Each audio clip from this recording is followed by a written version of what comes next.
prisoners broke out of Alcatraz.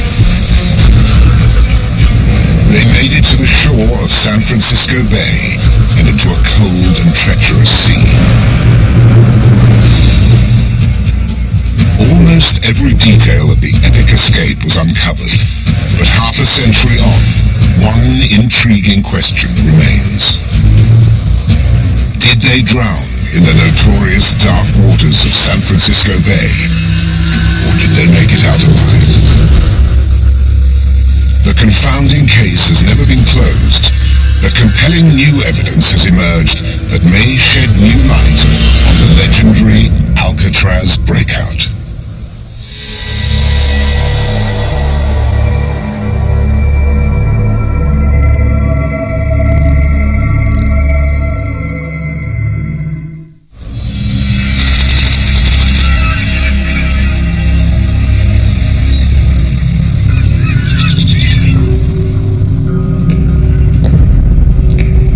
In the prison dubbed The Rock, one fateful night began like any other. Okay, Rock. Quiet, orderly.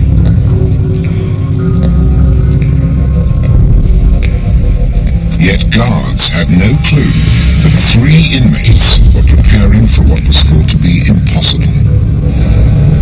An escape from America's infamous and most secure federal penitentiary. A forbidding fortress looming out of the San Francisco Bay, Alcatraz was home to America's most hardened criminals. Al Capone and Machine Gun Kelly were among the inmates who did hard time on The Rock. By the 1960s, prisoners knew that Alcatraz was the end of the line.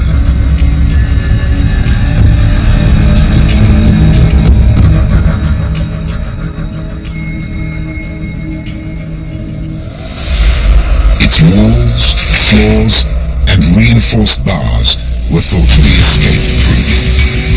Even the name was enough to scare inmates into submission. Former Alcatraz prison guard Pat Marney once skippered the boat that ferried inmates and guards to and from Alcatraz Island. It was the treacherous sea surrounding Alcatraz that made it so formidable. The only sure way to survive a crossing was by boat. But the freezing water of San Francisco Bay was just one of many supposedly impregnable defenses. One guard for every 3 prisoners prowled the corridors inside. Barbed wire and guard towers ringed the cell block outside. Nothing was permitted inside a 200-meter perimeter offshore. Designed to smash the hopes of the most ingenious escape artist, Alcatraz was nicknamed The Rock.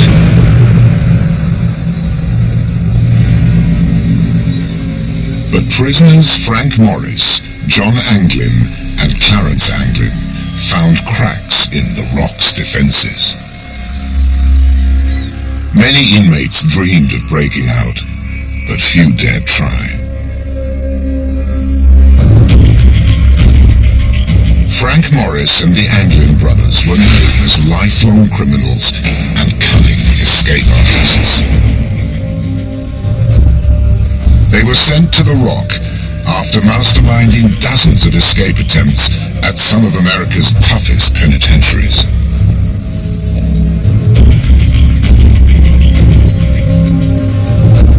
Together, they dared to take on the toughest of them all.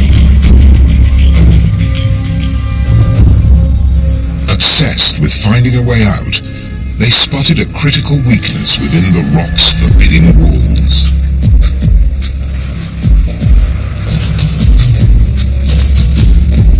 Old ventilation shaft in the roof above B block wasn't sealed with concrete like the others. If they could open it and squeeze through, they could make it out onto the roof.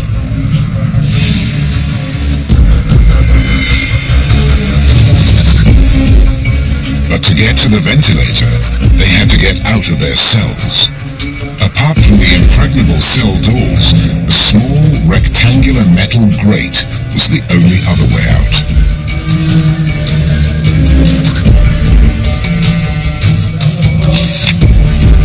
But behind that grate was a narrow utility corridor, crammed with pipes that led directly to the vulnerable ventilation duct. If they could only get through the grate, they could get onto the roof.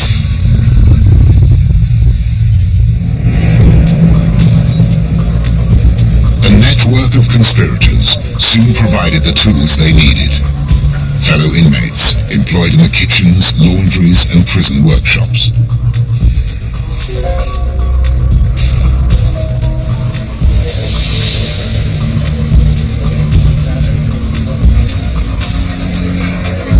Former inmate Darwin Coon claims that when one of the Anglin brothers asked him to help with getting tools, he offered to do anything he could.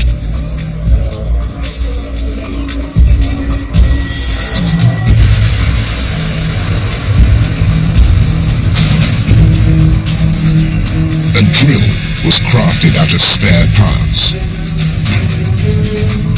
Sharpened spoons were used to gouge into the concrete walls.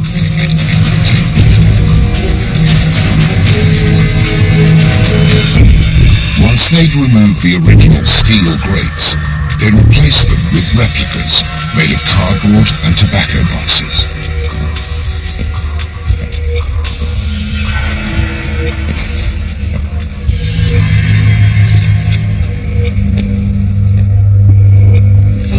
It took months to get through to the air vent leading up to the roof.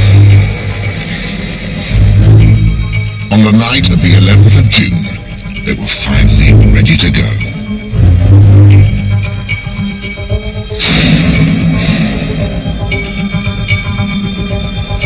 But there was still one critical job to take care of. Guards were constantly on patrol, conducting random head counts.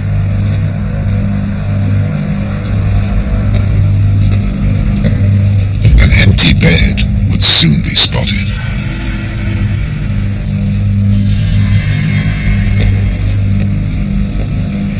Their ingenious solution was a masterstroke.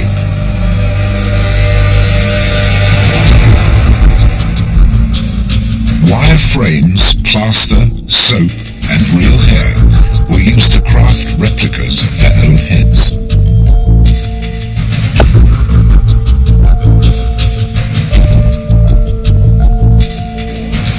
One of the Anglin brothers worked in the barber's shop. Getting the hair they needed was not a problem.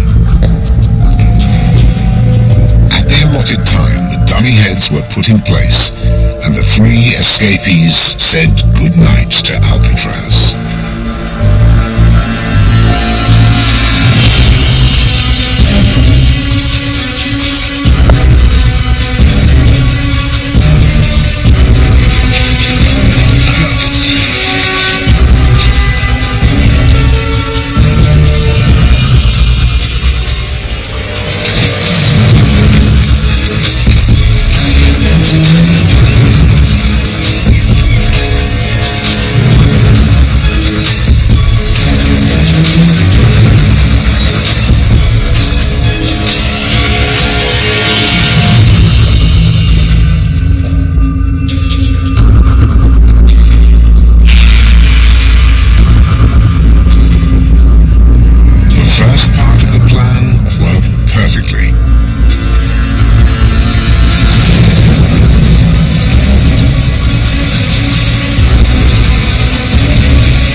The most challenging obstacle of all, the chilling waters of San Francisco Bay.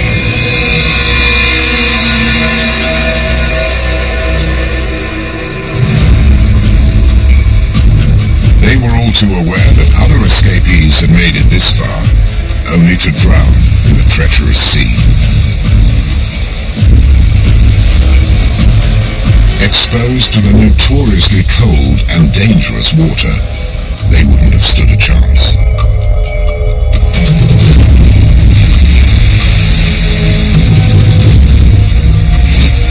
They had planned ahead, somehow procuring life jackets and raincoats they'd stitched together to make an inflatable life raft. John Anglin asked me, he said, "You got a raincoat?" And I said, "Yeah." He said, "Wear it out on the yard and I'll wear it back in." So that's how he got my raincoat, which wound up in the rubber raft that they made.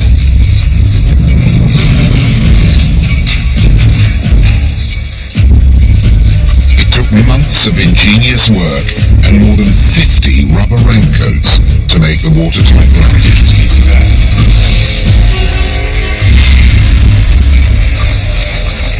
They'd even brought a modified squeeze box with them to inflate it.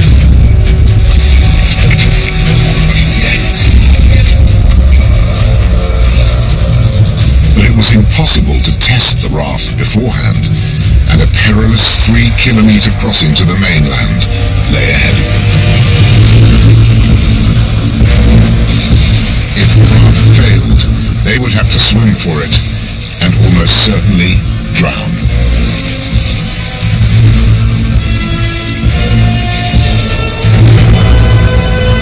But if it all held together, they would have pulled off a miraculous escape.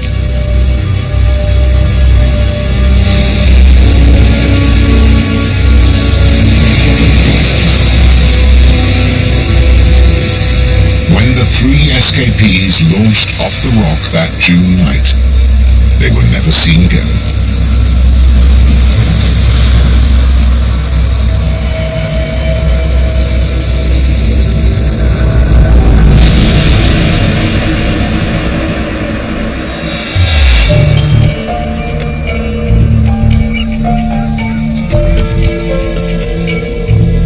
Their spectacular vanishing act became the stuff of a legend that lives on today. It was a wonderful escape attempt, and they disappeared. So there's a mystery there. A mystery that's back in the spotlight, thanks to fresh, compelling evidence surrounding the Alcatraz breakout. It's been 50 years since 3 inmates infamously slipped out of the supposedly escape-proof maximum security jail at Alcatraz. It's another case for Deputy Marshal Michael Dyke. He's inherited the ongoing search for Frank Morris and John and Clarence Anglin. It's up to U.S. Marshals to catch fugitives. Hey Kelly, it's Mike from the Marshals. Tens of thousands are recaptured across America every year. 2 members originally charged in California.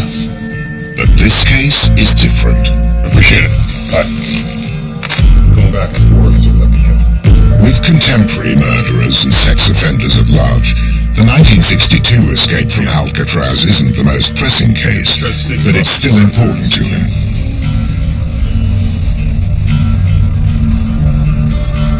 Anytime there's a likelihood that someone's still alive and the case needs to be solved, you should never give up until it's done. The Marshal Service never gives up looking for people, no matter what. Nobody gets a free ride, that's for sure.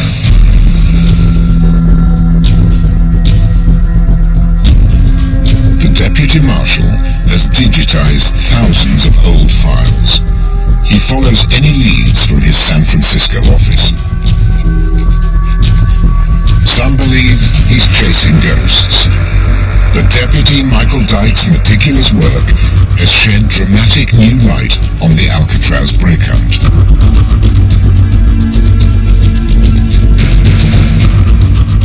He's challenging the assumptions of previous investigations after sifting through the evidence, starting on that fateful morning 50 years ago when an Alcatraz guard made a shocking discovery.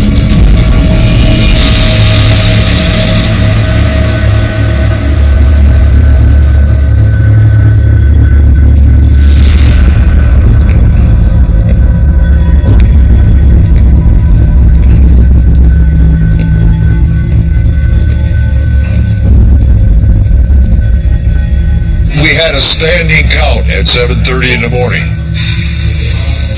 Morse. The officer went to wake him by slapping him on the head. The officer jumped back and said, "Oh my God, they cut his head off."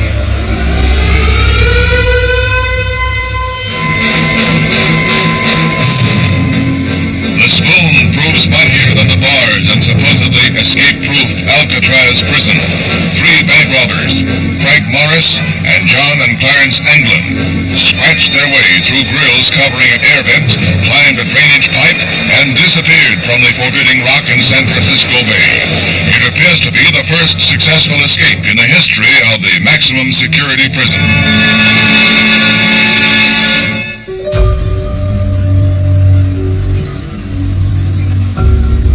Jolene Babiak was the associate warden's daughter. She was asleep in the family quarters when the alarm was raised. Well, my first knowledge of the escape was the siren, which appeared in my dreams. My mother met me on the stairs and she said, "Get dressed, there's been an escape." And my first question was, "Do you think they're still here?" And she said, "Nah, they probably left last night."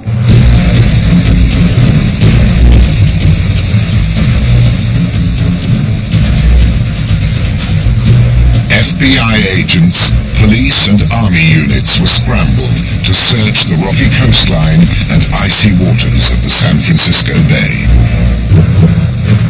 Not a trace of the escapees was found.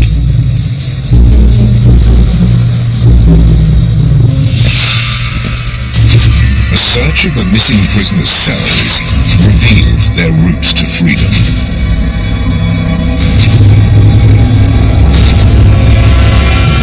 They came off the cell house up there, came down a pipe, came down through here, and they put the raft in the water.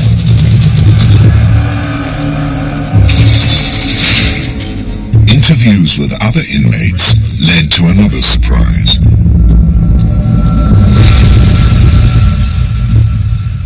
A fourth conspirator, Alan West, was also in on the escape plan. Wes was the sneakiest and the most dangerous. He was actually on Alcatraz twice. But West couldn't break through his cell in time to join the others.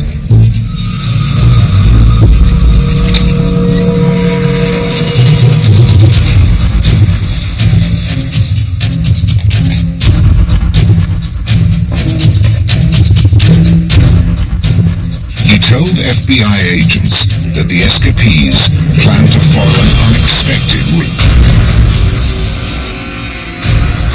towards Angel Island, some 3 kilometers north of Alcatraz, then crossing to the mainland to steal a car. That was the plan, to go to Angel Island. Exactly.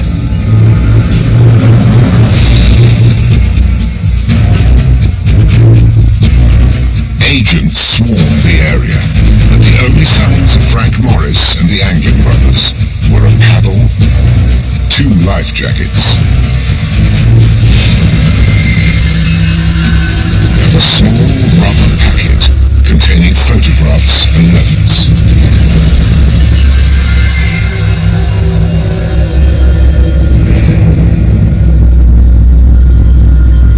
Reports claimed that perhaps the most crucial physical evidence, the makeshift inflatable raft, was never found.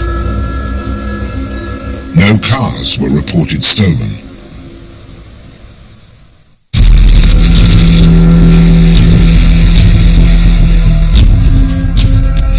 Weeks later, the FBI received new information. The crew of a Norwegian freighter leaving the bay spotted a body in the water.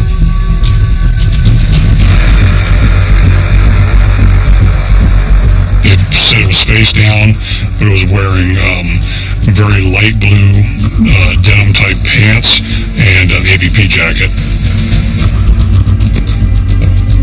The description matched the uniforms worn by Alcatraz prisoners.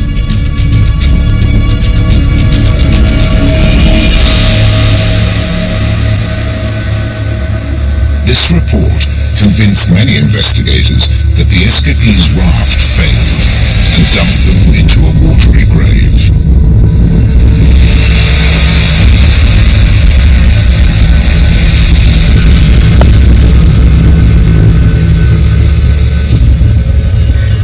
But was there another ending to the epic story?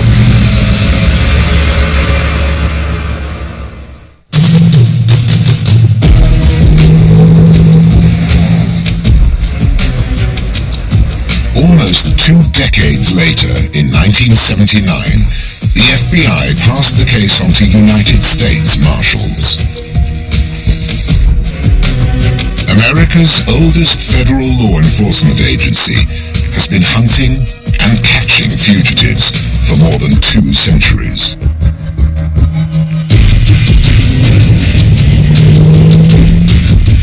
The Marshals arrest more than 100,000 wanted people every year. A surprising number of them have been on the run for years, even decades.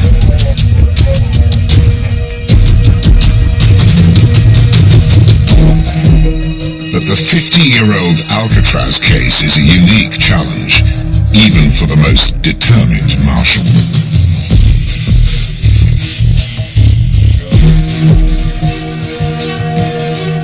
The trail has long gone cold.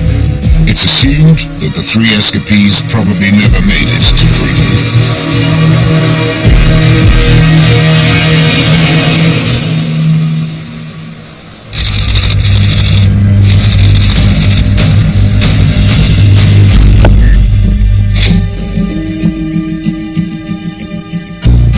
Assistant Director of Investigations Michael Earp has tackled hundreds of difficult cases.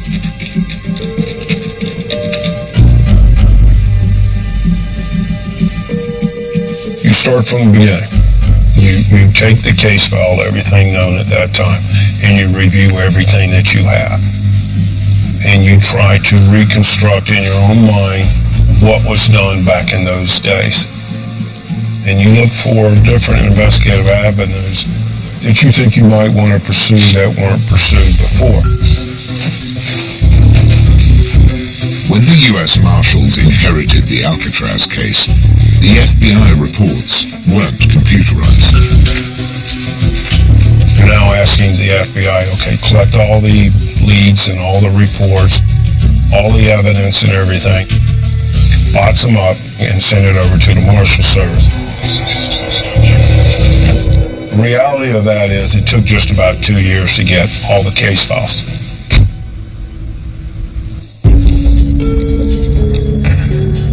As deputies reviewed the files, one glaring factor stood out. There was no evidence that the fugitives had committed any further crimes. These guys were career criminals. They didn't know anything else but to commit crimes. They commit a big crime, they escape from Alcatraz, and all of a sudden there's nothing.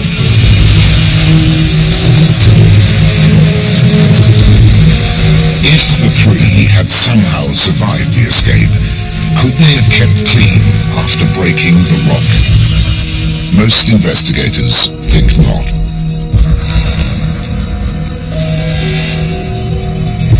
None of them showed up on any new violations. So that told me that these guys aren't around. They're dead. Former Assistant Director Art Roderick also worked the case. For him, the deciding factor is the icy waters of the San Francisco Bay. To fight the tides in the cold water, which to me is probably the thing that did them in. I just think they didn't make it. They drowned in the bay and were swept out to the ocean.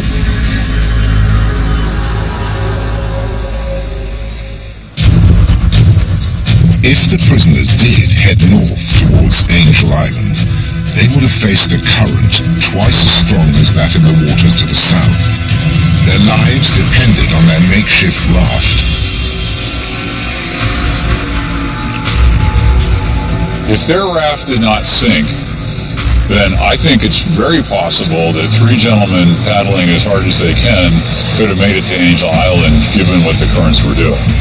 To me, it ultimately comes down to whether they had a seaworthy vessel or not. question is almost impossible to answer, because the raft was never found. Or was it?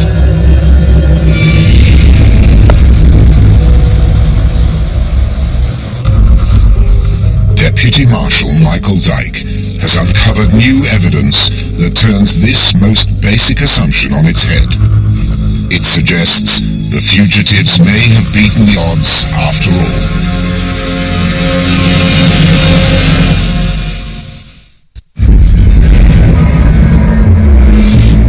Some 50 years after the infamous Alcatraz breakout, U.S. Marshals combed the massive National Archives in San Francisco. Among the hundreds of thousands of files were the original records of the 3 inmates who broke out of the supposedly escape-proof jail in 1962.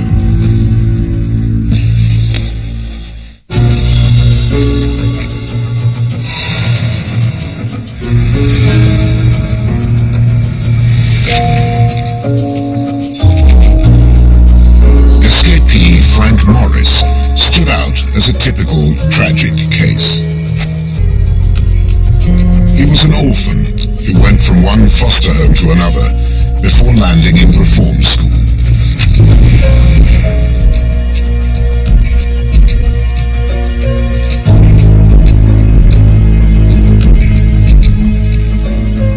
He was just 14 when this mugshot was taken. He had a long criminal record, but Frank Morris was no fool. His IQ score was among the top 3% of the population. The records draw a picture of him as a guy who was above average intelligence, but also liked to get into trouble, probably because he was bored.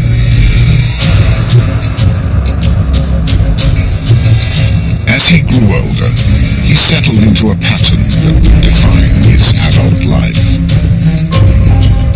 Bank heists, armed robberies, and many spells behind bars, interrupted by brazen escapes.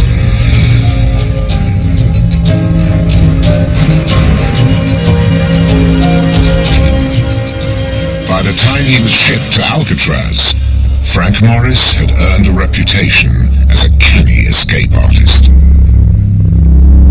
The Anglin brothers were kind of the opposite of Morris. They weren't terribly bright. They were average. One of them had about a 5th grade education, and the other one had a 3rd grade education. They were stealing cars, stealing money, breaking into businesses, breaking into residences. They are listed as armed and dangerous as escapees, but there's not a lot of violence in their history.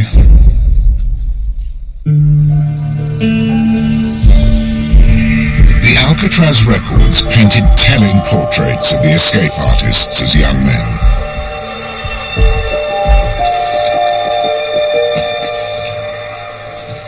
But it was a few documents among the thousands of FBI files that contained a big surprise.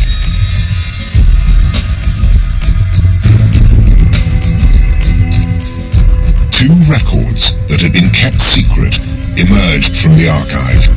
Records that led to a stunning new development in the 50-year-old Alcatraz legend.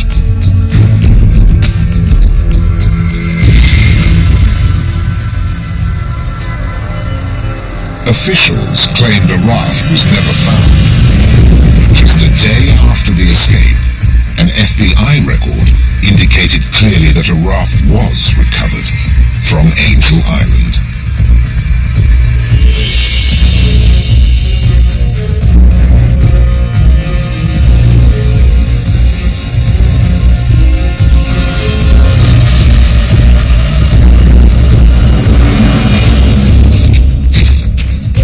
The very next day, a government memorandum made the same claim, but added a startling detail. Footprints were spotted leading away from the raft.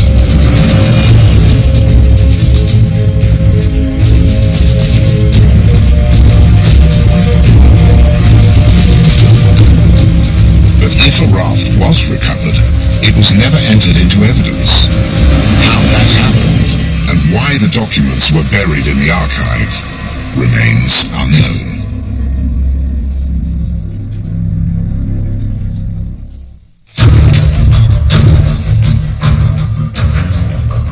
The government memorandum dated 2 days after the escape packed another bombshell. It's been long accepted that no cars were reported stolen at the time of the Alcatraz escape, a key argument against the fugitive's survival. But the day after the escape, police departments in the Bay Area were on the lookout for a stolen car.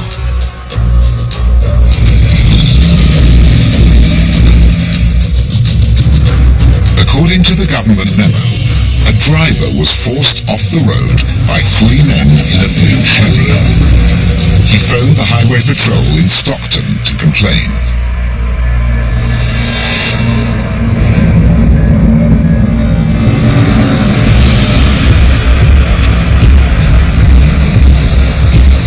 An incredible scenario started to become plausible. If the raft held together, the escapees reached Angel Island and made their way over the shallow strait to the mainland. As dawn broke, they stole a car. By the time their empty cells were discovered, they were already racing toward freedom.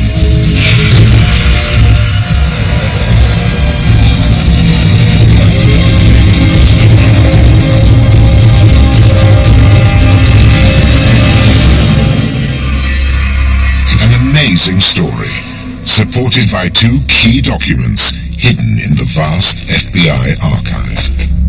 A hunch is a hunch, it's an opinion, and my opinion is that there's a fairly high likelihood that at least 2 of them probably survived.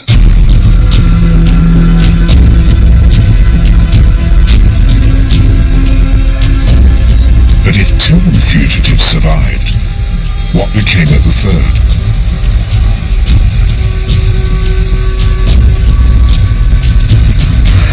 Perhaps it was his body that was spotted by the crew of a Norwegian freighter. They reported a floating corpse in the San Francisco Bay.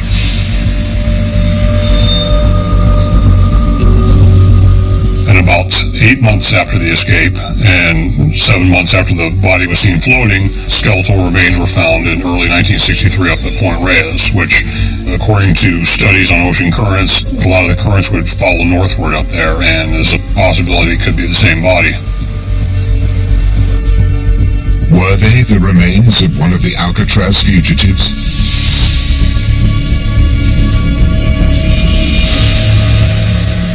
Perhaps DNA testing could answer the question. But first, the bones had to be found. Hey Debbie, Mike from the Marshals. Deputy Marshal Michael Dyke went to the county coroner's office, where a report was logged in 1963. It said the remains were buried in a local cemetery under the name John Bones Doe. The advantage I have now that they didn't have in 1962 and 63 is I can dig the bones up and send them to a DNA lab and get DNA results from them.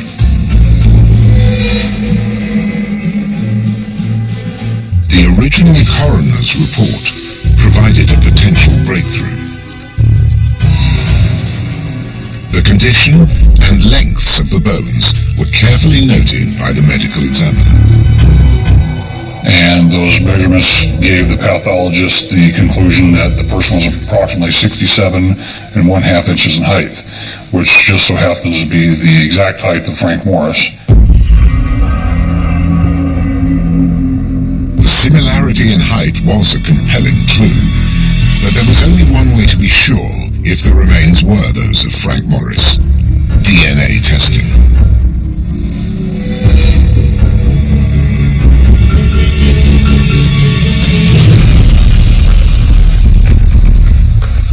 Deputy Dyke went to the local cemetery to exhume the bones. Even if he could find them, there was no guarantee that viable DNA was preserved within them. you happen to know how many bodies that you ended up with here from 62, 63 time frame? Yeah, there's 4 of them that are buried in this area here that are John Doe's from 62 to 64. Okay.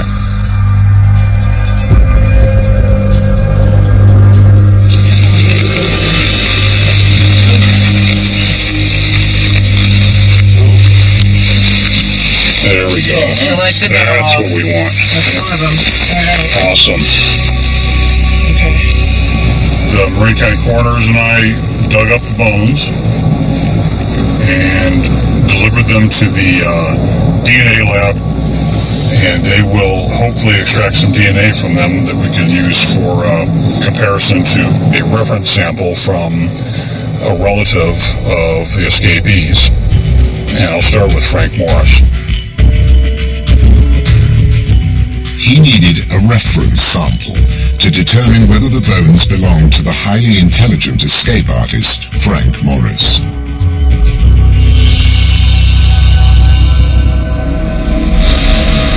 A definitive answer would raise another question. Why did Frank Morris drown and not one of the Anglin brothers who escaped with him?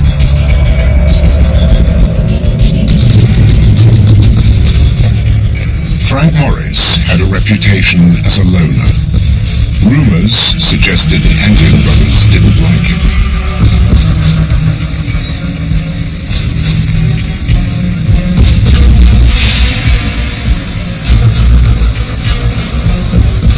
Perhaps as they paddled toward Angel Island, the brothers decided to go it alone.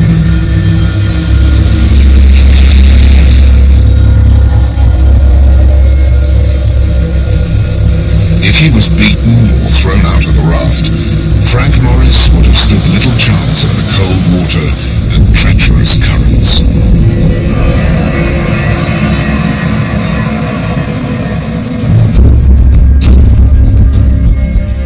If it was Morris who died, it would explain why most reported sightings were those of the Anglin brothers. They reportedly went to a family funeral dressed as women.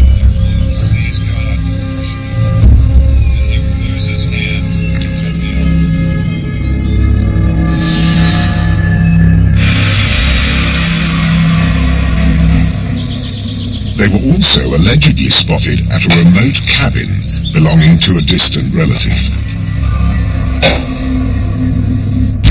When he was serving in the U.S. Marshals, former Assistant Director Art Roderick received another, more dramatic, alleged eyewitness report.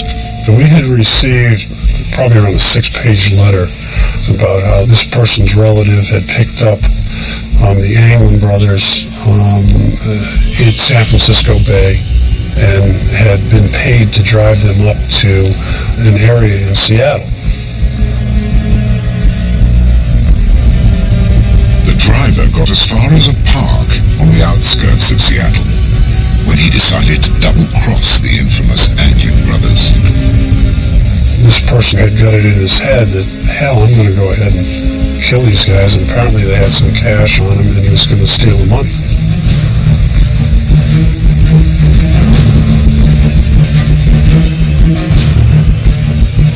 They had him in the back of a van, kind of covered up. They opened the doors to the vehicle and he ended up shooting him.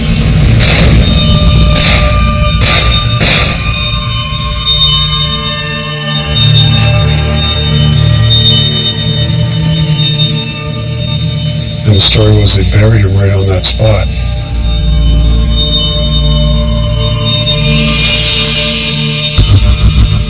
The unusual detail in the letter convinced him to investigate the scene of the alleged double murder. He led a team of deputies to look for the alleged burial site. Following precise directions, they thought they had found the exact location. They started digging. Never found a thing.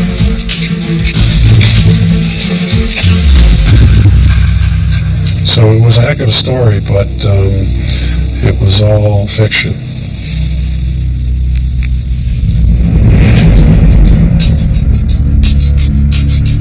Other alleged sightings, fingerprint searches, and surveillance operations failed to solve the mystery of the missing Alcatraz escapees. But what of the exhumed bones suspected to belong to escapee Frank Morris?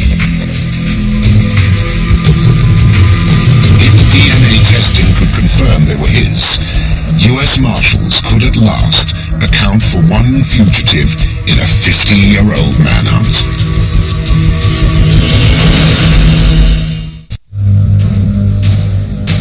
Were these the remains of Alcatraz escape artist Frank Morris? The bones were found on the coast north of Alcatraz and had been buried for decades. DNA was extracted from the bones, but investigators needed a sample from a relative to compare it to. Deputy Marshal Michael Dyke found a possible member of Morris's paternal family. He agreed to donate a DNA sample, but the test and the much-anticipated result would take time.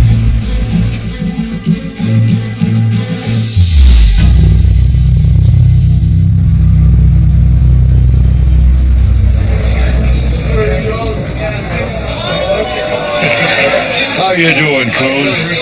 How you doing, Coons? They're great. 5 decades ago, the bars of a prison cell separated inmate Darwin Coon and prison guard Pat Marney. They met again just a few kilometers from Alcatraz. Well, I'm so glad to see you. Yes. Here's to that. And there's not many of us left, is there? No, there's not. It's really getting short. The mystery surrounding the daring Alcatraz breakout escape still intrigued them, but they had different opinions as to the outcome. I'd say the probably chance they didn't make it. The water is this water here is violent. That's why Alcatraz worked. It was the water. My positive thinking is that John and Clarence Anglin and Frankie Morris, those 3 guys got away. Whatever happened to them, the fact that they made it out of a supposedly escape-proof prison had a far greater impact than they could have imagined. It was a fatal blow to the credibility of The Rock.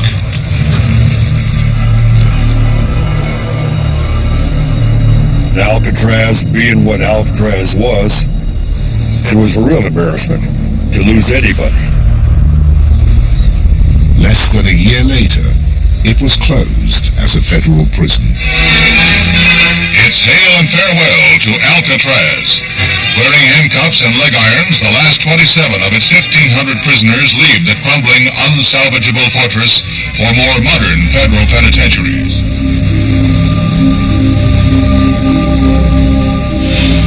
As the once mighty Alcatraz stood empty, 3 inmates remained unaccounted for.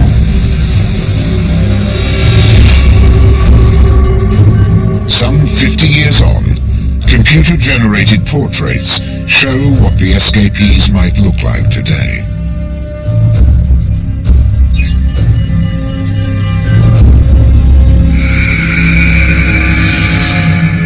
U.S. Marshals won't stop looking for them until they reach the age of 100. In the Marshal Service, we don't close a case until we have absolute proof that we have the subject dead or alive. But what of the bones said to be those of escapee Frank Morris?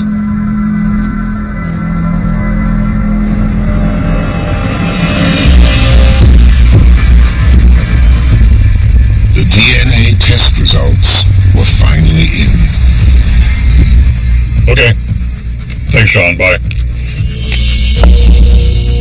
The DNA lab confirmed that the last DNA sample I sent did not match Frank Morris. I always assumed that was one of the options, but I was kind of hoping that it would not be because I wanted to close out part of the case.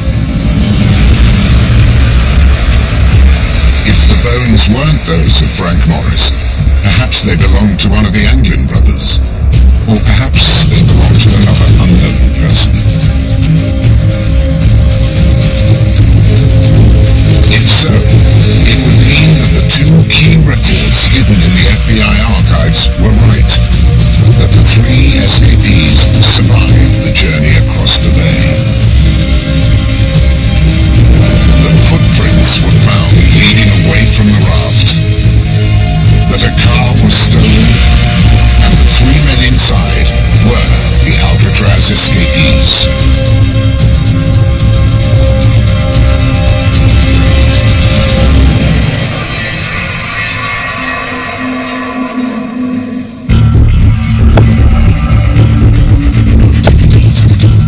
The real possibility that all three fugitives survived only makes Deputy Marshal Michael Dyke more determined to hunt them down. If I caught any one or all three of them, I would tell them, good job, it's a good run, but it's over. His relentless investigation may one day lead to historic arrests. But for now, whatever happened to the Alcatraz escapees remains one of the most compelling mysteries in criminal history.